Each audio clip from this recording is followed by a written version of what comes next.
Bienvenue à tous au rendez-vous de l'actualité africaine sur Tutidi Africa. Nous démarrons cette édition du Gettingo avec le Mali où une tension secoue le gouvernement de transition depuis les déclarations du Premier ministre Choguel Kokala Maïga ce 16 novembre 2024. Ce dernier a critiqué les autorités militaires en les incitant à aborder la question de l'organisation des élections dans le pays. Plusieurs mouvements, notamment le collectif pour la défense des militaires et l'Alliance pour la refondation du Mali Arima, qualifiant ces propos de haute trahison, exige la démission du Premier ministre.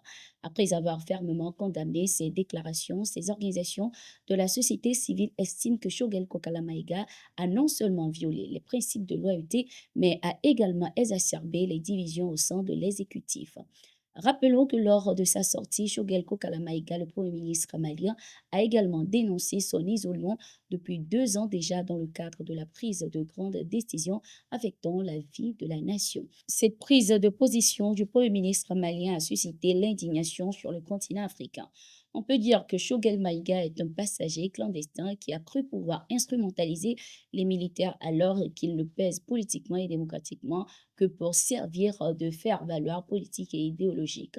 Le réveil a toujours été brutal pour les hommes politiques qui ont pensé utiliser les militaires comme un outil politique. En réalité, le comportement de Shogel relève purement et simplement du narcissisme, car les narcissiques sont des individus qui n'ont d'admiration que pour eux-mêmes.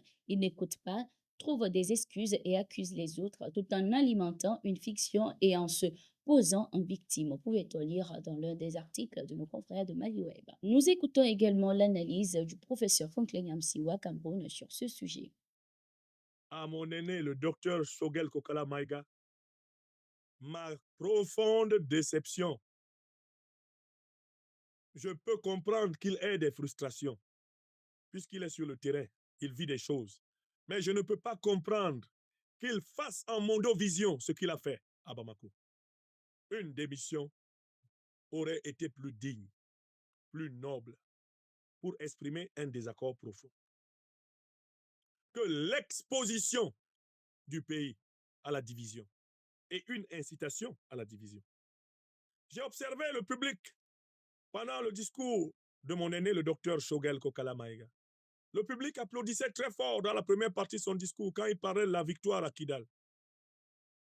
Mais quand il est entré dans la deuxième partie, avec sa clarification, qui est devenue en réalité une source de confusion, alors qu'il pensait que cette clarification devait lever la confusion, l'applaudimètre a baissé. Et vers la fin du discours, il y a quelqu'un qui passait tout le temps derrière lui pour mettre un papier. J'imagine que sur ce papier, il était écrit « c'est bon comme ça ». C'est bon comme ça. Ikokai, c'est bon comme ça, monsieur le Premier ministre, cher docteur. Ikokai. Vous avez tellement bien travaillé pour le Mali que nous vous supplions de ne pas gâter le bien que vous avez fait par une ambition surnuméraire, une ambition démesurée qui vous pousse à penser qu'avant d'entrer dans la tombe, vous devez être appelé président de la République du Mali. Il y a des rêves personnels qui ne correspondent pas à la réalité quintessentielle de l'histoire. Il faut savoir distinguer la mythologie personnelle, c'est-à-dire le fantasme personnel, et tout ce que nous disent les marabouts, qui nous aiment tellement, surtout quand on leur donne l'argent. Il faut distinguer cela de la réalité politique. Il est à noter que les autorités maliennes ont d'ores et déjà fait savoir qu'il n'y aura pas d'élection dans le pays tant que la stabilité et la sécurité ne seraient pas assurées. Kamel Retieb, le nouvel ambassadeur de l'Algérie au Mali, nommé il y a quelques semaines, le diplomate algérien a présenté ses lettres de créance au président malien, le général Assimi Goïta, ce 14 novembre 2024. Cette décision marque un tournant dans les relations entre les deux pays longtemps marquées par une crise. En envoyant un nouvel ambassadeur au Mali, l'Algérie espère renforcer les liens bilatéraux. Au Mali, Retieb est un terrain connu ayant exercé de septembre 2000 à juillet 2004 en tant que ministre conseiller à l'ambassade d'Algérie à Bamako. L'Algérie est accusée il y a plusieurs mois déjà par le Mali de faire la propagande terroriste et d'offrir un refuge aux terroristes qui sèment la terreur dans le nord du Mali depuis plusieurs années.